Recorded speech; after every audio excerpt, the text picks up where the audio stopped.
Hello, everybody, and welcome to Choice, Change, and Action podcast. So, I'm in Bucharest, Romania at the moment, and I'm actually here to do a 3-day body class and launch my Getting Out of Debt Joyfully book that is finally in Romanian. So that's pretty exciting. I think that's the 9th language that I have that book in so far. And today I have as a guest Dr. Terrie Hope. So welcome, Terrie. Not Harry. I could be anyone you want me to be, but today I'll be Terrie. Okay. And where are you at the moment, Terrie? Right now I'm in Paris. Oh, I love that. You're in Paris. It's been fantastic. Nice. What are you doing in Paris? I'm actually learning how to be me more. Oh, I like that. I like Yeah. that. Oh, so what sort of adventures have you been having, or what's one of the tools or one of the things you've been choosing to learn how to be you more? Actually being out of definition, being willing to be crazy and not be perfect, even having my hair messed up and taking photographs. Wow. I love it. Which is Yeah. which is different because I'm so aware of judgment. I realize how aware of judgment I am and how I put myself in a box, if you will. And the degree of happiness I have since I've been in Paris is off the charts. Terrie, that's so cool. I love that. I love hearing that. That's awesome. And I'm glad that you're exploring that because it's okay, so what I want to talk to you about today, it's like, of course, a lot of research and things like that you do is going to create a level of projections, expectations, judgment, etc. And I know a lot of that is not verbal, a lot of it is energetic because I've had my own fair share of vilification and judgment, etc. And choosing you in the face of all of that is, I think, takes a lot of fortitude, and it's a daily thing that you need to look at and just make sure that, it's like checking in with you and your body. Am I choosing what's actually going to create a greater possibility for me and my body today? So I love that you're in Paris and you're doing that and you're on an adventure. It's brilliant. How does it get any better than that? Exactly. And and it's funny because doing science, and I've presented to scientists in a room full of scientists, and what they do at these particular group sessions or seminars is they judge you, the brilliance, the creation, the research, and tell you what's wrong. And I've done it a number of times. And it's so interesting to be willing to be yourself in the face of all of that. Yeah. So let's go back a little bit. What's your what made you become Dr. Terrie Hope, like the scientific side of it, and how long have you been working with science, etc.? I think I've been working with science for a long time. I've always been curious since I was really young. Like, how do we get the raccoons to come to the house? Right. Like that. Right. Like that kind of thing. Always the experiment going on. But more recently, it has been, I guess, since about 2010, I started looking at how does change occur in people. And I used to do things like neurofeedback, not as a scientist, but as a therapy. And you put electrodes on people's heads and then you train their brain to become normal. Wow, you train their brains to become normal rather than, right, okay, yeah. It was such a great entry point to allow me to see different possibilities. And what was fascinating about it is I started doing research a lot earlier than before I started doing it and publishing. So I started doing research in 2013 after I was at an Access Consciousness facilitators training in Rome. And I walked out and I went, I'm going to create research on this. And in order to create research, you pretty much need to have a PhD to publish. So that's when I decided I'm going to get my PhD and I'm going to publish research. It was just like that, like just a choice.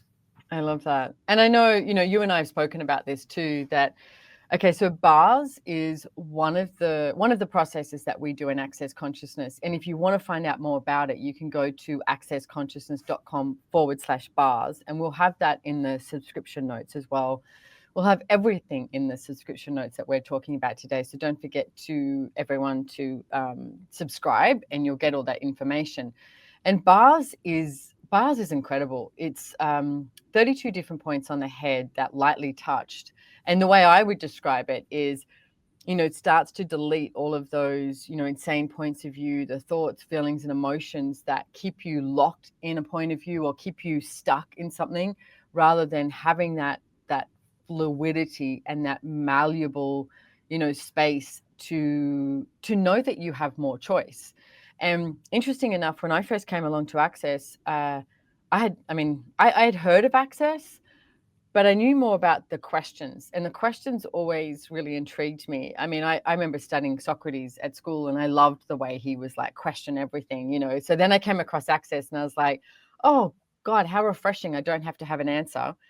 It's about asking questions. And I remember the first time I got my bars run, I was, sort of like, oh, this is annoying. I have to lie down on a massage table for how long? Like, because I was just wanting to, go, go, go, go, go.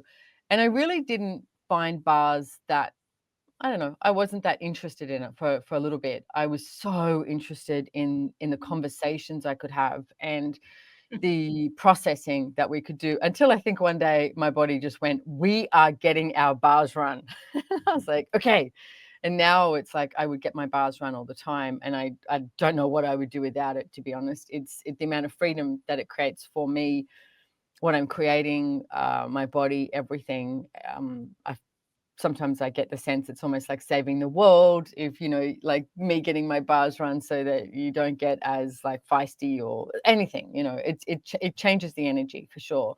So for me, it changes the energy. So one of the things that you have done research on is bars. And there's two things I want to talk to you about today with that. But bars is, so tell me about that. How did you get involved in that? And what sort of things did you find out about the research you did with bars?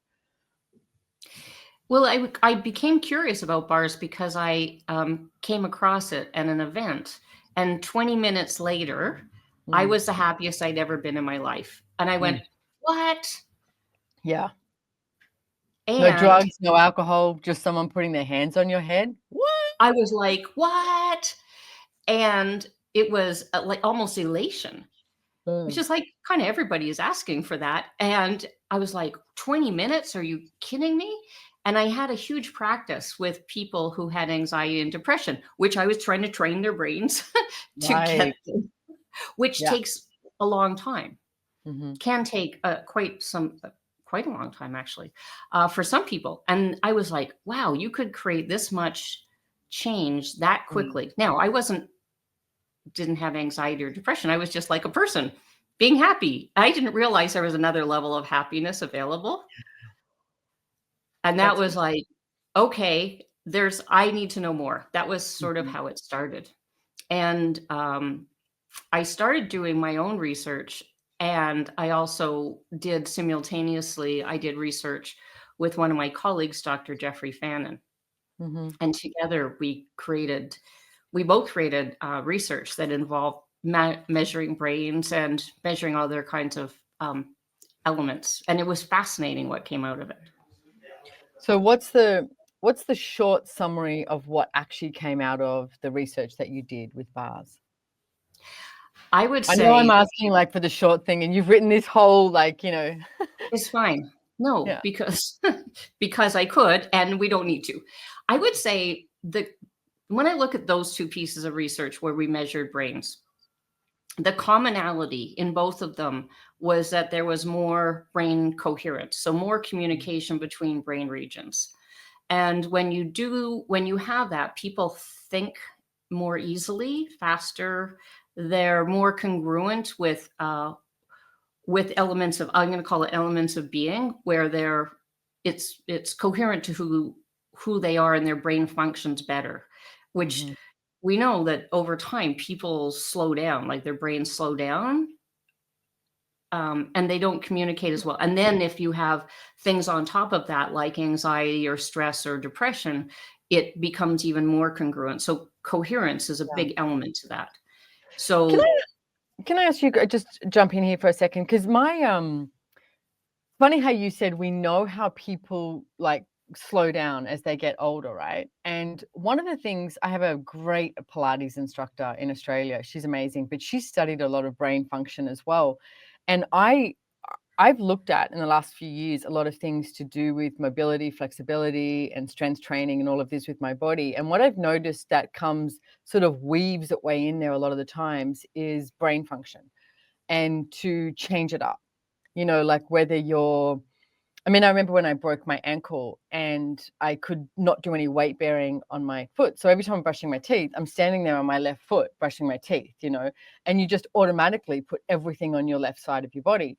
So when I eventually, my body healed and I could stand on it, I made sure that I started standing on my right foot and showing my body, hey, you can do this too.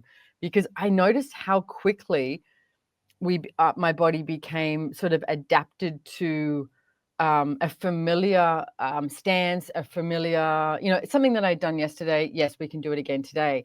And even I've noticed like some of the movement because I have a lot of different workouts that I do in a hotel room because I travel so much. So I sort of collect them on a notes and all these different things that I come across because I like the diversity. And I'll notice that there's some things about changing from left to right or doing opposite sides of the body. And it's so interesting because it's such a basic move, but I notice how it brings in my brain, and I have to look at how I'm functioning and how I'm moving in a different way, and not just, what am I trying to say? Not just, what's the word? When you just do something on a regular basis and you're not even thinking about it. Yeah. So do you think that as you get older and it slows down is because people don't change their lifestyle or they don't change things up, or what's your theory on that? oh, so many theories. Mm, And I love the conversation about what happens as we have been on the planet longer. I'm just going to put yeah, it that way. yeah, Um, I think that there's a lot of comments about, like, say, muscles, that they tend to degrade over or become less strong over time. And my mm, question about that was, do they become less strong because people become less active mm, and not being willing to look at where they are at? So they just go, oh, I'm so tired. I don't feel like I don't have the strength to do this, or they adapt to that perspective. yeah. Is it really true that our muscles do get weaker over time? I don't get necessarily it's true. I think that people just get tired and they start like functioning from that, Mm. is I my agree. perspective. There's a woman too called my chair. There's a woman called Dr. Barbara O'Neill. She's based in Australia. Oh, yeah. I've got her health books and stuff, and I follow her a lot. I just like the way she looks at the natural side of things a lot. And one of the things she always says is your muscles don't know an age. It's No, they like don't. they don't. It's like you're the one that projects at them what the age is. So yeah, I love that. Yeah. Yeah. And I really love her too. Like, she's Hmm. cool. Yeah, Yeah. she is. Okay, so bars. So what you noticed is that people were more coherent when they got their bars run. Hmm. What else did you notice? Well, when I looked at people who had anxiety and depression, Yeah. specifically the first research I published had a lot of parameters in it. And I would say definitely I wanted to make it so that what it was that we saw was unquestionably somewhat accurate. Hmm. Is when you pave the way for a new something being introduced in the world, it always is in question, like, what is this? Is there flaws in it? So I put Mm, my serious research hat on and went, okay, how do I get this so that we can see that it's not only just one method of testing, it's like multiple methods of testing, and how does that look, So, and it was fascinating to me in that piece of research was that people who had long-term anxiety. So mhm, when you have, it's called trait anxiety. And when people have trait anxiety, it's how they live. Basically, it's how they live. And generally speaking, isn't really changeable because it's how they function in the world. And 100% of the people. But I want to say it's just what you're saying now is exactly what we were just talking about. It's how they, and I don't know, someone may think I'm an asshole saying this if this is something you function from, but for me, isn't it that you choose that? Like you become accustomed to it. Well, the world, so from us where they've collected information, they Mm-hmm. say, it's hard to change. I would say, yeah, and a lot of people don't recognize that it is changeable. And if you're told multiple times you can't change this, Yeah. it's just do this. It's called trait anxiety, and you have it for the rest of your life. Wow. That is people, particularly if it's someone in a white coat, Yeah. Yeah. then they go, okay, that must be true. But it was interesting because 100% of the people in this research, Mm. they never knew anything about energy. They never knew anything about access bars. They never had energy work done ever Mm-hmm. before. Yeah. And they all had trait anxiety, 100% of them. Wow. And all of them had a decrease in their anxiety. Some of them went from super high levels to zero in one Wow. 90-minute session. So as a group, their anxiety level went down by, I think it was 84%. Yeah. That's incredible. Like that's incredible. Yeah. So like we don't, it's true, we're told certain things that this is the way it is. And then you Mm. look at it and go, wow, look at that as a possibility Mm. for people who came from the land of you can't change um, trait anxiety to having significant changes. Yeah. And I just want to add in here, I know that this is just me. This is just my point of view and my perspective on what I've noticed over, my over 50 years of living on this beautiful planet is I think you can change anything and everything, whether it's, people get stuck in their financial situation and go, I can't change my financial situation, or a business or a relationship, and your body and your mindset. It's like there is so much out there and available. And for me, access consciousness has given me, like, redirected me, given me the place to navigate my life in all those different areas in such a different way. And like I said at the beginning, it's like I always was intrigued by Socrates, is to question everything, not to go, oh, this is the way it is. Like, you're talking about, this anxiety. It's like recently, a few years ago, I hurt my shoulder and it was leaning into, frozen shoulder. And I was like, okay, and everyone was sort of going, oh, frozen shoulder. And I was like, okay. And I kept researching and I kept doing my own things. And I would even stand in front of a mirror and I would move my other arm around and show my body and go, you can do this. This is what you can do also. Just Mhm. duplicate what this arm is doing. And I would start doing it. And I knew the difference of when I was moving, like working out at the gym, etc., with my PT, of when my body was going, stop, we've had enough, we can't do anymore, or yeah, you can keep going because even though it might be a little bit painful, this is actually stretching us out or moving something or building the muscle. And I just knew the difference. And you do. And now I have no problems with my shoulder. And my PT said to me not long ago, Simone, you do realize that how many people would have just spent for the rest of their life holding their shoulder in and not moving it.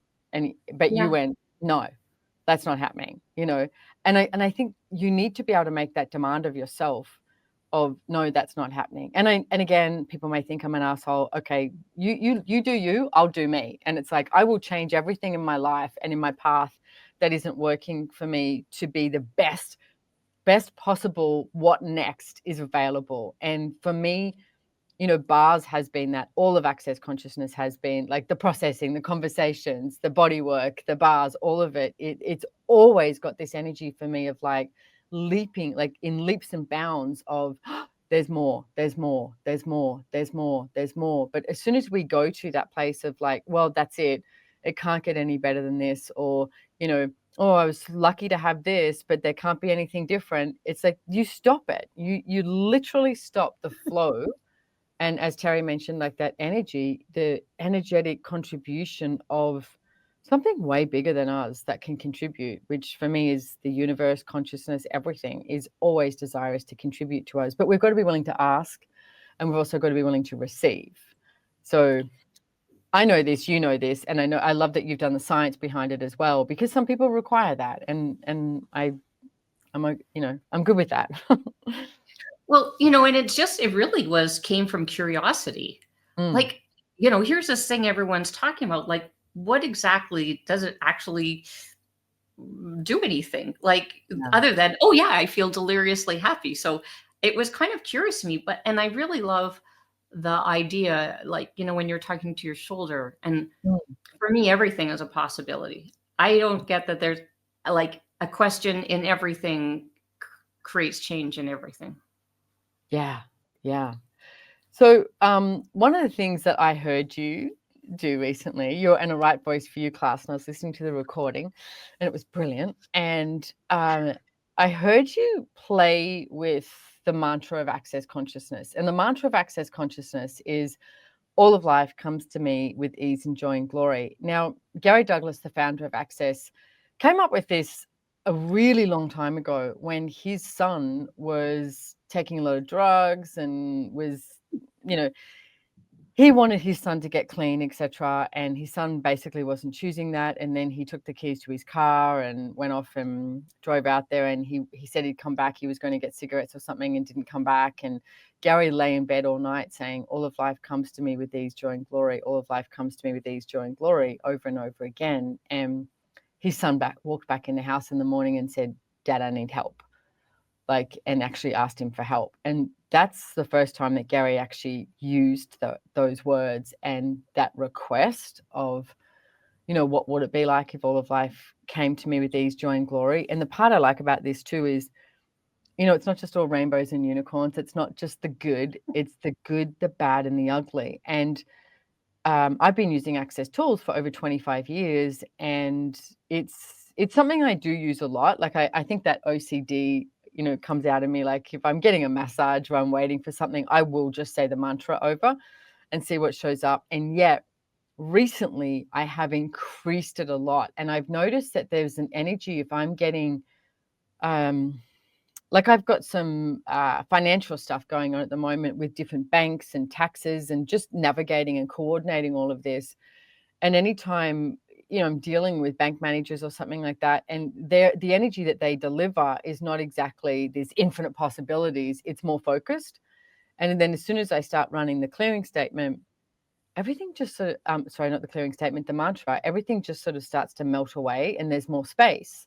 And I noticed that there's not just more space for me, there's also more space for them, and I'm noticing how it's sort of ricocheting around me as well. So can you tell us what you chose out of curiosity to do recently? So I was invited to do some testing at this class, and one of the people actually couldn't participate in the regular research for a reason. And I was like going, what are the possibilities? I just used the question, of course. I went, I was listening to them saying the mantra, all of life comes to me with ease, joy, and glory. And I kind of tweaked, there's something there that's not just the words. And it wasn't just each singular word. Is it the collection of the words that is this perception of something that's different? And so what I did was I did some testing on this person by looking at their autonomic nervous system, which gives us a measurement of stress. What is that? It is the system that encompasses the parasympathetic, parasympathetic. Both sides of the nervous system. One is more stress, one is less stress. Let's just put it in those terms. Okay. So when people are stressed, they tend to have lower levels of what's called heart coherence. Heart coherence is the connection of more heart, less thought. I'll just put it in those terms. And when people tend to be more stressed, they have low what's called heart coherence or heart. What is heart coherence? Because immediately what I would do is go, oh, do they have like low dopamine or something like that? But Mm-mm. you're saying, what is heart coherence? It's called heart coherence, but it's basically heart rate variability, Okay. and it's the variance between one beat and another. When it is congruent, the higher the level. So when you have beat per beat, Yep. but every beat isn't exactly like 1 second between each beat, let's Mm-hmm. say. Yep. It could be 1.1 seconds. It could be, a variance of less than. And it's that variance that is the thing that's what would be when people are stressed, they have a Ah. higher degree of variance versus a coherent. Okay, so for No. me, I'm gonna put this in my own layman's terms, is for Okay. me, it's like, when you have a good heart coherence, it's like that sense of relaxation. Everything's just Yeah. Yeah. That would be it. And you can actually look over time when people have been stressed over time, their heart coherence or their heart rate variability will become lower. mm, So I actually created a lab now where I can go from to businesses. I can measure people in the businesses and see if their stress levels, what's going on in their stress levels in their employees, and then look at what we could impart to them so that the employees actually improve their stress levels, and that it improves the business of the of the company yeah. through well-being. And that was part of the journey of this. I was going, how do I measure this thing about stress, because stress is individual. Mhm. So going back to the test thing, I was like looking at this thing. I went, what is that thing I'm aware of? So Yeah. what I did was I did a 4-minute test only. Like anything, longer is better, but 4 minutes seemed to be accurate. 4 minutes of just hang out. Then I did 4 minutes of think of something really stressful and Mhm. really get into the essence of what's stressful for you. Yeah. And then after 4 minutes, I said, okay, so let's do the mantra, all of life comes to me with ease, joy, and glory. So I looked at it and it was so surprising to me. I mean, curiosity is always interesting. And the person's from their base level, Mm. their heart rate variability, of course, went down when they started thinking about stress. Mhm. And then when they did the mantra, all of life comes to me with ease, joy, and glory for 4 minutes. So I counted that the other day, and that's about maximum 30 times. Okay. Takes a number of times. Yeah. So what I noticed was when I looked at it numerically, one of the parameters. So I have this like cool software that like takes everything apart in nano nano Gives waves. you the data of it, yes. Yeah, yeah. But that's where you get like the curious stuff, Yeah. because what I saw was, of course, their heart rate variability went down when they were stressed. Mm. Their When they did the mantra, their heart rate variability showed higher level than when they started on this particular parameter, Mhm. and that was about 15% higher, maybe 12%. Yeah. When I looked at it from when they were seriously doing this think of something stress, it was almost 30% higher.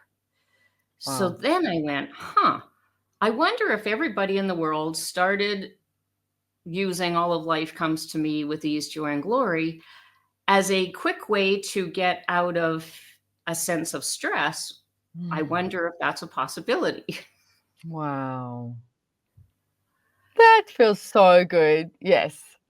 Right? And so it's not to say like a test study of one person doesn't give you everything. Mm. But it gives us a hint that there's something there. And that's for me is like fantastic. Yeah. So what next with this then? Are you gonna further this or do anything else? Do you know anything about me, Simone? Like, do you Yeah, think I would just you're leave just gonna that keep hanging? going and you're gonna keep going and you're gonna keep going, yeah. Well, Yeah, here's keep the going. thing that I like about this too, Terry, is, I use it.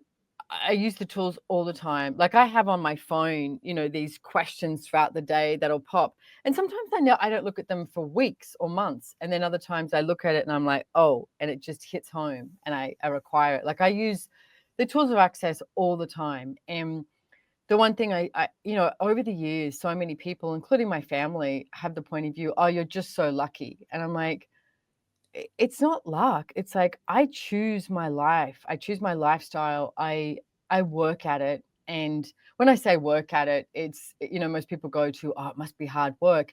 For me, it's like it's hard work to not use the tools Oh, yeah.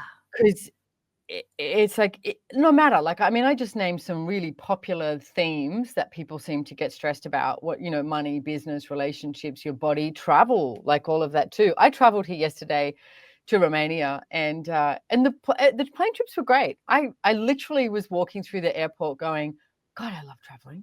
Like, this is just so cool. I love it. And there's different things that show up, etc.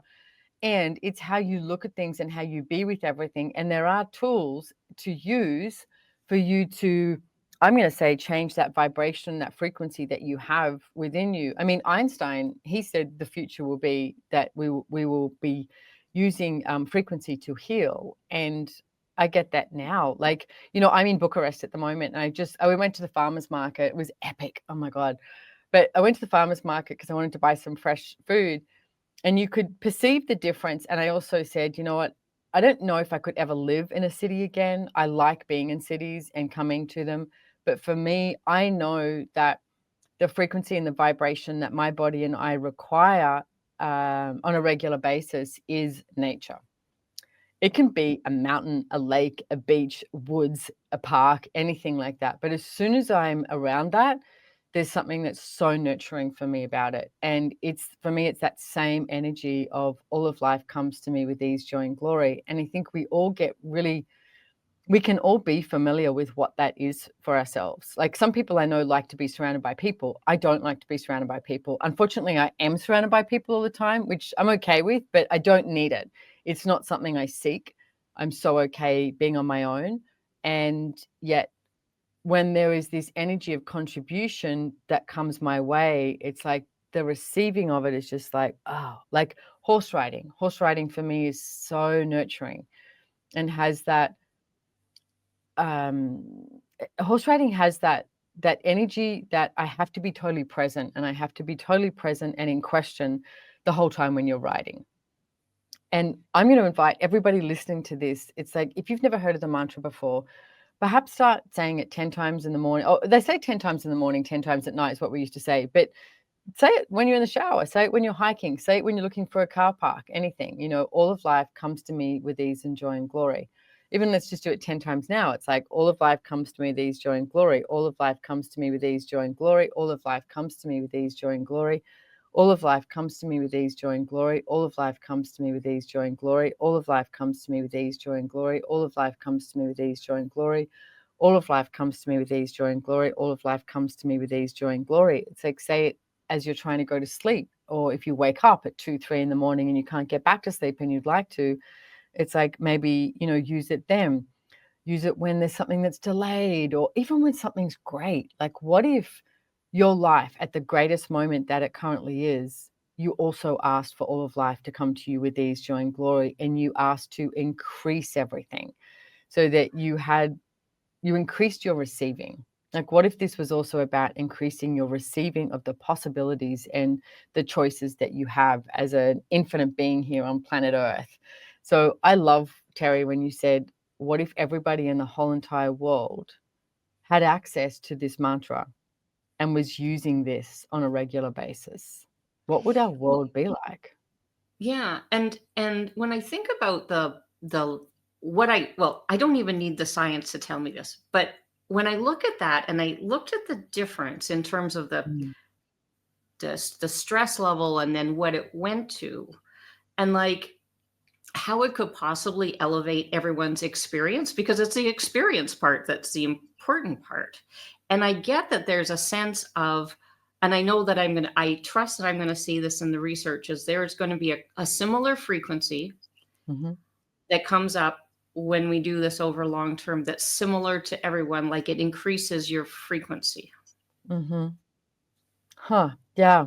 And, I I see just got that. this hit too, like when have you ever been swimming with dolphins? Not yet. I can't Okay. wait. There's a beautiful place in Mexico because there's not many places in the world that you can literally swim with wild dolphins, which is what I recommend. And in Puerto Vallarta in Mexico, there's a place that you can swim with wild dolphins, and it's incredible. They are one of the most amazing animals on the planet. And I love the way a dolphin will be if you jump, because I went with a friend and we jumped into the water. There's a pod of dolphins and they pretty much swam off. We get back in the boat and the lady said, "Hey, are either of you, afraid?" And my friend said, "Yeah, I am. I'm pretty hesitant." And she went, "Okay, so this is what dolphins do." She said, "They will perceive your energy and the frequency that you're being, and they will literally go, 'Oh, this animal needs space.'" And they'll give Ah, you space, right? And I was like, "God, mhm. that's so cool." So my friend actually stayed in the boat the next time because I have no fear of dolphins whatsoever. I'm such an ocean person. So I dove in the next time, and there was a couple of other people that were there too who were the same as me. Oh my God, these dolphins were like swimming all around us. It's swimming next to us too. They're looking at you like, "Can you do this?" And you're like, "I can try." And you're like diving the same as them. They're looking at you like, "You're a little slow, but I'll wait for you." And then they'll turn around and then you do something else, or the babies will come and play. And then the teenagers have this like very teenager sort of energy, like this naughty energy about them. And then the mothers, how they were, and they swam with us for ages. Like I literally had to get out of the water because my body was getting exhausted by swimming with them. And it's incredible. But they also say that frequency, the vibration of the dolphins, and what, like, it does increase the endorphins sort of thing in your body. And the same thing as horses. Like horses will perceive your heartbeat up to a few meters away. And I mean, they can feel a fly on their back, on their body. They can perceive you, like in everything that's going on. And I just, again, I'm just going to say, I love that you said, Terrie, if every single person in the world was using the mantra of access, all of life comes to me, these joy and glory, what would our world be like? Like if you look at every situation and we use this, what would it be like? What could we create here on the planet? I know, because if you look at that, the contribution that could be, when I get the sense it actually brings people to a sense of being. Mm, What I saw when you increase your heart rate variability so it's more coherent, we'll call it, yeah, it increases your sense of being. And that creates more connection to everything in the world, is my perception. mine too. Mine too. Like if I'm being frantic and pissed off or frustrated or angry or something like that, I lose connection to everything around me. It's like, Yeah. and it becomes this focused, like one channeled energy that's just like rah. But as soon as I don't choose that and I choose something different, you become absolutely connected to everything. And you also have, that goodness where you're like, you're aware of something and maybe sometimes you're like, "Oh, I'm not quite sure what this is, but I'm aware of something here." And then boop, something pops up and you're like, "Yep, I was aware of it. I just wasn't sure what exactly it was." Our awareness increases as we are more connected to our being. Love Yeah. it. Yeah. Yeah. So And Terrie, then is there any what does go that for it. do for the earth? You know? I Yes. kind of like that. Yeah. Well, I notice what my plants, and I've got a food forest in my backyard. I've got like over 24 fruit trees in my backyard. And I notice when I'm there with them, and even when I'm not, actually, I do tap into the energy of them, even when I'm like away traveling. And I notice you can hear them. It's as Yeah. simple as that. I can Mhm. perceive them, and the contribution that they are to me at home and also when I'm traveling and everything. Same as the ocean, the mountains, all of it. It's like that. Avatar, the first Avatar movie, I think had it so correct to an extent. And I also get it's even more than that, the engagement that we can have and be with everything and everyone on the planet. Mhm. More of that, please. So, More. Terrie, is there anything else that you would like to mention to the listeners about any of all of this or anything different? Hmm. Off the top of my head, Hmm. uh, keep going and ask questions. Okay. And one thing we were talking about before we actually went live, and I wouldn't mind you just touching on that too, because I get everything we're talking about. It's so easy for people to dismiss things and go, oh, I mean, I was always called the black sheep of the family just because I was choosing different. And you said something to me about being willing to be you and create regardless of judgment. So what tools would you give to people with that, or what has that been like for you? Well, it's been interesting because similarly, black sheep really brought out the best of the people in my family who disliked me, Yeah. which was Yeah. which was so interesting. And I recently went to see my family to look after the family estate, Yeah. and it was very intense. And I could have chosen to go down the land of, I'll just go and stay in this small hotel, get it done, put my head down, Mm.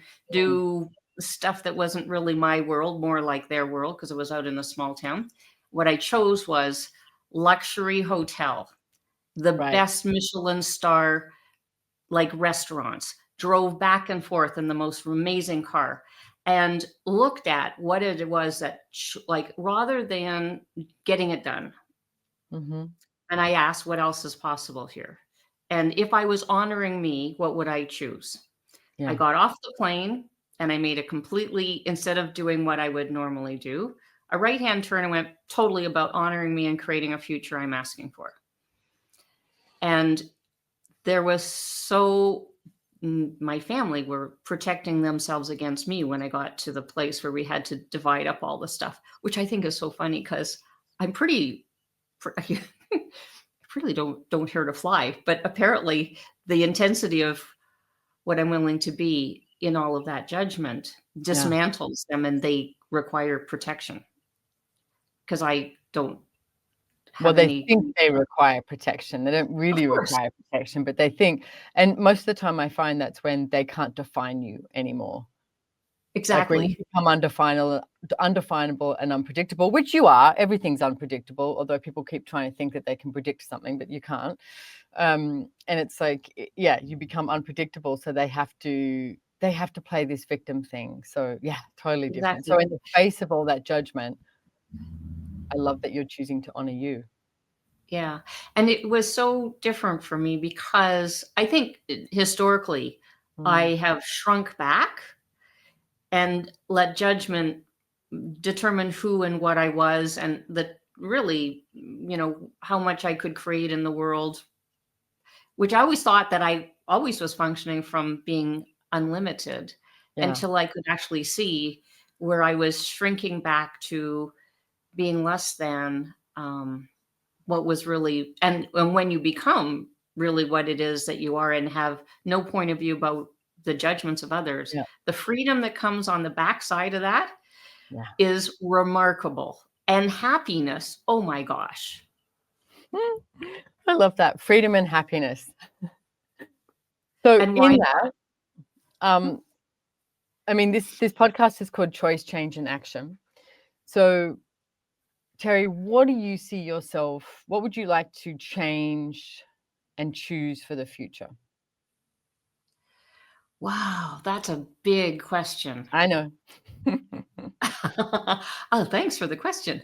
What would I like to change? Mm,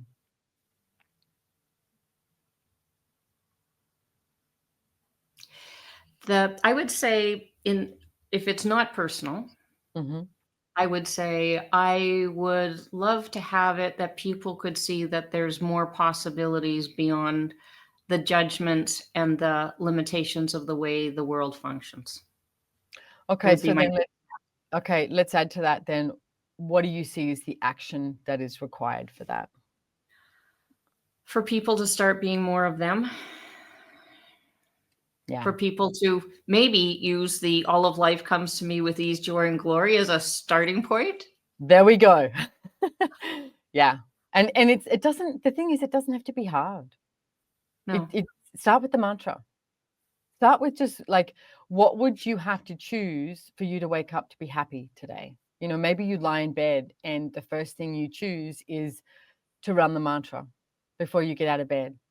What if that's the way you started your day from now on? Yeah. Yeah. And interesting because when you think about the person that I tested and or was you curious about, we'll say that tested, it was interesting because she went from stressed to not stressed. And the Mm, next day she was with somebody and they said, "Oh, you're upset about your dad. Okay, why don't we do the thing that you did yesterday?" And she did it and it changed things. So you could easily, like, mm, think about that. Like in 4 minutes, you can change being stressed. yeah. Oh, I love that. I love that. I love that. I love that. Yeah. Cool. And yeah, I'm such an advocate for it. So, try it or don't try it. It's your choice. That's the thing. You know what? I am a big advocate too of don't trust me, don't trust Terrie, trust you. Trust what you know. You have to trust what you know. Okay. So if you want to play with this and choose it, please do. You can also find out more about Access Consciousness on their website, accessconsciousness.com. Go to my website. We'll have all of Terrie's details in the show notes as well. What is your website? Where can people find you, Terrie? DrTerrieHope.com. Easy. There we go, drterriehope.com. And we'll put all of her details in there as well. And Terrie, just thank you so much for taking the time out whilst you're having adventures in Paris to talk to me about this. I'm super grateful for you being here, and I'm really grateful for your level of curiosity that has created the awareness and the knowledge of bars and access and now the mantra, etc., out there in the world too. Thank you for your contribution. Thank you, Simone. Like, such a pleasure. Cool. And have way too much fun in Paris. I I'm going to, Tunisia tomorrow, to North Africa, is my next stop on the adventure. Why not? Hey, why not? I love it. Yeah, perfect. Exactly. Cool. All right. Well, thank you so much, Terrie, and have way too much fun. And I will see you somewhere in the world soonish. Somewhere. Yeah. Thanks. Thanks. Bye.